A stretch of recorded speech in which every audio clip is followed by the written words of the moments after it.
The Old Man and the Mountain, written by Everett Scott Ortiz, based on the true story from Adelina Ortiz de Hill, Alfred Ortiz, and Frank Ortiz. It was the beginning of summer 1939. School had just ended for siblings Frank, 14, Adelina, 10, and Alfred, 8, which meant one thing they were anticipating more than anything. Their parents, Frank Sr. and Margaret, would be taking them up to their 88-acre ranch in the Santa Fe National Forest.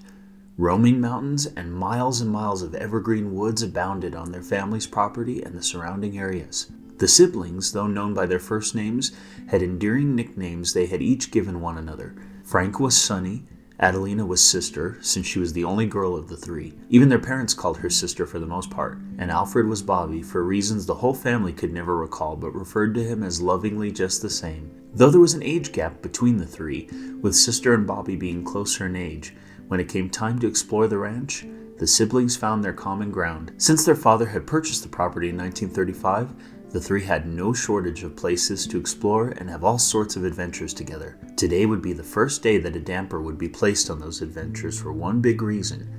It was raining.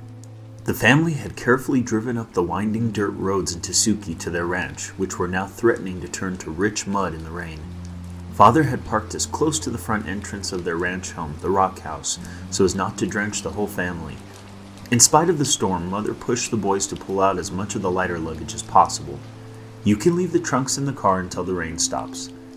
After removing dust sheets from the major articles of furniture, the family settled into the sitting room. Father couldn't help but notice the glum look on his three children's faces. "Don't tell me you missed school already," he laughed. "What's wrong with all of you?" Bobby sighed. "It doesn't look like the rain's going to let up anytime soon." Mother laughed. "It's already 5 o'clock. How much exploring could you have possibly done on our first day?" "Not much," said Sister. "We were just hoping to start finding new places." Mother, hoping to raise the kids' spirits, peeked out from behind the kitchen area. "The radio said the rain should stop by tonight. You all can go out tomorrow." Father immediately thought of something. He had withheld a story he had heard months before from one of the rangers at the county office when he had gone in to check on the ranch's property registration. A legend had been floating around the Santa Fe National Forest, but it hadn't much interested him, though he had told Mother about it. He had hidden the story due to the concern it might scare the kids more than intrigue them, but he figured now was as good a time as any to pique their children's interest. "You know," he said, taking a seat on the sofa, "I can always give you an incentive for going out tomorrow." "With what?" inquired Sonny from the kitchen. He had been dutifully helping his mother unload pots and pans they had brought from home. "Well, does each of you know which one of these mountains here in the valley is Mount Pena?" "Yeah, I know," Bobby perked up. "It's the tallest one on the east side."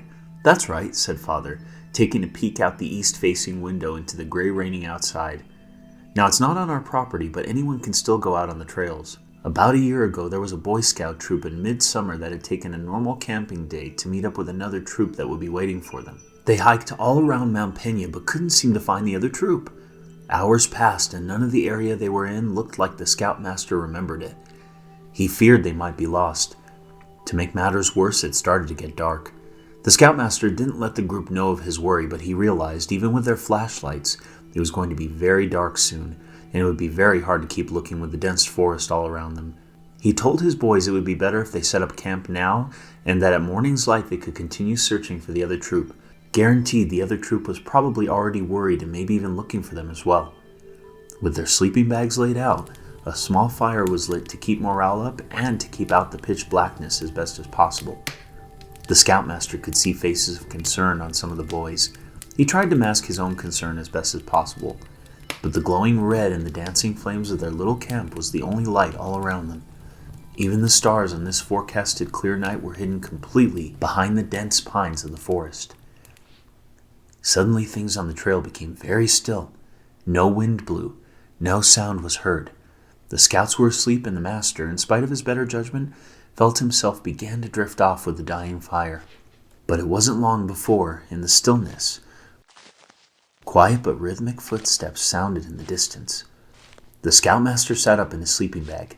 The distinct sound of slow footsteps on the trail were somewhere in the woods, and they were drawing nearer. The hair stood up on the back of Scoutmaster's neck when 50 yards away, through the thick trunks of the trees, a small beam of light appeared moving through the thicket. "Hello?" called the Scoutmaster. A couple of the Boy Scouts heard him and sat up in their sleeping bags to see what was going on. They also saw the light and heard the approaching footsteps. "Who is that?" one of the scouts whispered, but the master was too nervous to say anything else. Everyone held their breath when around the trail and into their clearing appeared a little old man. With a thick white beard and unkempt hair, the man was slightly hunched over and holding a lantern in his right hand. He offered a friendly grin and looked at the awestruck group of scouts. "Are you all lost?" he asked. "I heard you earlier, but then all of you went quiet." "Yes, sir, I think we might be," the scoutmaster finally admitted, standing up out of his sleeping bag. "We were looking for another scout troop we're supposed to meet up with." "I know exactly where they are," said the old man. "You must have just missed them by about half a mile. If you want to come with me now, I can take you to their trail." The scoutmaster agreed and helped the boys to gather up their things as quickly as possible. Though he must have been close to 80, and in spite of his arched appearance, the old man was very agile in his mobility. The scouts and the master walked quickly behind him, though not much was said as the group made their way along the trail further than they had thought to go before. They recognized immediately where they had made a wrong turn as the old man took them through the dense area they had been in and instead led them back to the main trail. A meadow then opened up around a small hedge. There was the other troop still waiting up for them even in the late night. The two troops and the masters greeted each other with great relief. The scoutmaster sighed as he began to explain to the other master what had happened. "I'm so sorry we got lost. We'd taken the wrong trail, but this kind man helped us to find our way again," he explained, turning around to introduce the old man. But among the greeting scouts, the old man wielding his lantern was gone. "Did they ever find him again?" Bobby asked anxiously. Mother smiled, seeing her children's reaction to the tale. She had already heard the story months before, but there was Bobby and sister on the edge of their seats on the sofa, and Sonny, though standing, completely glued to Father's every word. "No, they never did," said Father. "But supposedly he's helped a bunch of people all around this area. Not just on Mount Pena, but all of these hills." The three siblings immediately perked up. "Do you two want to go up to Mount Pena tomorrow?" Sonny asked. "Yeah!" said sister and Bobby in unison. Sonny made his way over to the window, and the younger siblings excitedly followed, looking out the light drizzle the rain had become. Though the light was diminishing, the tall looming grandiosity of Mount Pena could be seen above all the other mountains in the valley. Mother peered over at Father, who was looking quite proud of himself as he watched their children staring out the window. Sonny and Bobby, dressed in t-shirts and pants they knew their mother wouldn't mind them ruining just a bit more, and sister in a sleeveless, tattered flower dress she had explored in many times before, as was evidenced by the little rips from trees always snagging it along the trails. The three siblings immediately ran off along the deep trails headed up to Mount Pena at 9 o'clock the next morning, almost forgetting about breakfast, which they wolfed down in excited anticipation. Though the skies were still overcast with a film of gray clouds as far as the eye could see, the rain had let up just as the radio had promised. Father stood solemnly in the kitchen with a cup of coffee in his hands, lost in thought but looking out the window at the ranch and seeing the children disappear into the woods. Mother appeared next to him. "Well, they're off," she said, smiling. "I hope you didn't get their hopes up, though. That story was barely true." "Come on, Margaret, give their minds a little bit of fuel for their first day of summer," Father encouraged. "I guess it did happen, but you certainly made it sound more interesting," she admitted. He laughed, putting a loving hand on his wife's shoulder. Though the story had intrigued them, Sonny's sister and Bobby were so excited to begin their summer adventures they forgot almost all about the story of the old man. The river that ran through the property was running plentiful with water thanks to the previous day's rain. The three made their way through thick shrubbery and damp rolling evergreens to make their way to Mount Pena. Each swing around a tree trunk or a drop of stuck condensation falling from a high branch reminded them of the previous day's storm. Soon the heat of the day had arrived, but thanks to the cloud cover, the siblings were completely protected from the rays of the sun and still had plenty of energy left in them. Beams of heavenly-looking sunlight peeked their way through a few rebellious holes in the clouds before disappearing again. The siblings had stopped at the bank of the river and were munching on the nuts and sandwiches their mother had stocked them up with. "You know," said Bobby through a mouthful of turkey and cheese, "even if we don't find the old man, I'm glad we came up to Mount Pena." "Yeah, me too," said Sister. "I don't think we've ever really gone this way before. I'm seeing a bunch of places I don't remember at all." "I think we were always afraid to come up this way because it isn't on our property," Sonny admitted. "But that's probably why we never ran into the old man before either." After their lunch, the three trudged on, making their way up the side of the mount. On a cliffside, the forest opened up to show the enormous expanse of the valley in clear view. "Look, there's our house," said Sister, pointing out the rock house nestled in the clearing at the very bottom of the valley. But from their vantage point, it was clear there was nowhere anyone could possibly live on this side of Mount Pena. The cliffs were too steep, and the trees were far too dense. "You'd have to be an idiot to get lost on this side of the mountain if you're a Boy Scout," Sonny laughed, "especially with the houses right there." One of their neighbors' properties could also be seen from this point of view, albeit several miles away. "He's got to be on the other side," said Sister. "The trails are over there, so there's plenty of places someone could put a cabin or a shack." But it didn't get easier from there. The trails were still visible, but it was as if no one had trekked them for a long time. A very long time. Though the steep cliffs were gone on this side, low-hanging branches bended and bowed over the thin trails, and there weren't clearings anywhere to be seen, let alone anywhere someone was living. Due to the thickening density of the forest, it also seemed to be getting darker much quicker. "Hey, Sister, what time is it?" Bobby asked. She had been the only one to think to wear her watch that day. "Almost 3:30, she sighed. "We're running out of time. We can always keep looking tomorrow." "Well, do you think Mother will be mad at us if we're late?" Bobby wondered, a hopeful sound of "let's keep looking" sneaking out of his voice. Sonny scoffed. "Well, it's Father's fault for telling us that story. We can always blame him when we get back." But a low rumble in the clouds dampened any thoughts of continuing to look for the old man. Bobby and Sister had gone unusually silent as they followed Sonny through an enclave of bushes that had covered up the trail. The three broke through the prickly bushes and found themselves in a very small clearing surrounded by thick pine and aspen trees. It was almost impossible to see where the trail was going, and the clouds above them were only growing darker. The siblings anticipated another rumble as a warning to get home, but even the clouds had gone silent. "Okay, now I'm starting to rethink our plan. It's too late now," said Sister. "Yeah, she's right, Sonny. I wanted to find him, but if it's going to rain again, we should get home fast." Sonny looked at them guiltily, afraid to open his mouth, but knowing he had to tell the truth. "Actually, I've been trying to find our way home for the past hour." Sister gasped. "You mean we're lost?" The three looked around. They had no clue which way was north or south because the ever-darkening cloud cover had covered up the sun completely. Thinking their only option was to follow the almost non-existent trail that hugged the side of the mountain, the three walked as quickly as they could in the softening afternoon light, hoping they were headed in the right direction, back around to the west side of Mount Pena that would lead them home. But those hopes were dashed when Bobby suddenly came to a complete stop.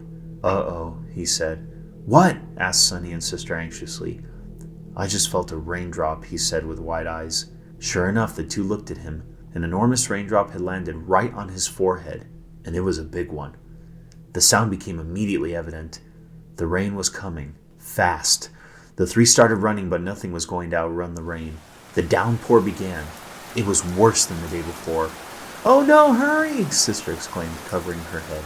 Their shoes splashed in the quickly forming puddles on the trail. Where they were running to was any of their guess. "Wait, in here!" Sonny yelled, pulling his siblings back. A small cave only about 3 feet deep, just big enough for the three to crouch into, peeked into the side of the mountain. The three crammed inside, trickles of water falling down the opening in front of them. "Wow, what do we do now?" Bobby questioned. The rain was falling so hard it created a mist out of the forest floor. The already low-hanging branches were lower than ever with the weight of the torrent. "Mother's going to be so mad at us," Bobby huffed. "That's what you're worried about?" Sonny exploded. "That's what I was thinking too, honestly," Sister admitted. "She and Father are probably losing it right now." "They'll just be happy we make it home before nightfall in this," said Sonny, sticking his hand out into the rain. "The rain didn't stop until 8 yesterday. Guys," said Bobby.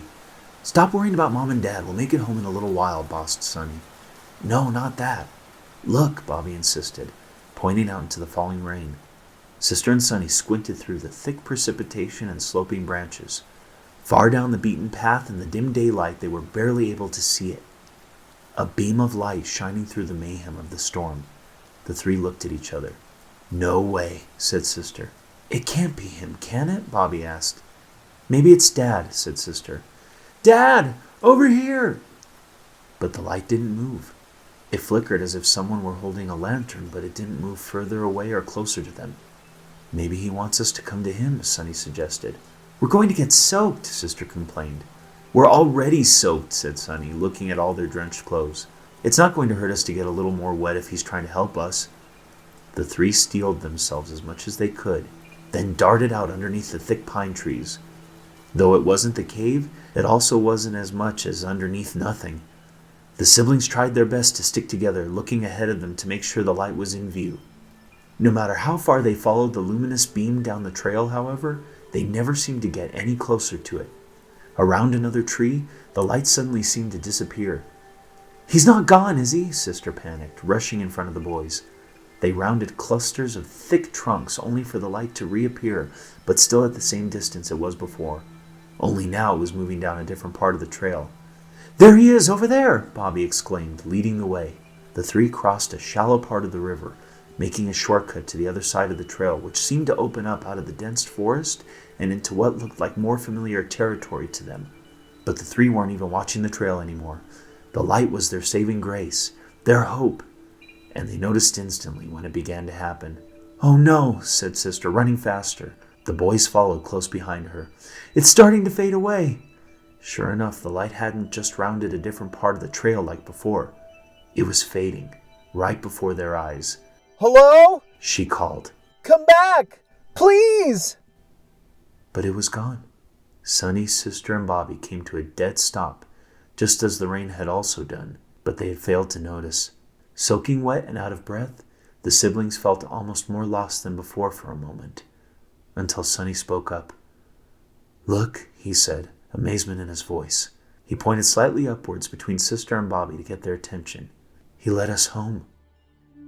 There was the rock house, not 100 yards from the clearing they had been brought to in safety. They looked behind them on the trail. The looming but not foreboding mystery of Mount Peña's forest remained mere yards behind them. In front of them, home. Sonny, Sister, and Bobby never did forget that first day of summer, nor did they forget the old man in the mountain. For on occasion, and with others around them to share in the mystery, the miracle, and the proof, his light could be seen circling Mount Peña for years and decades to come.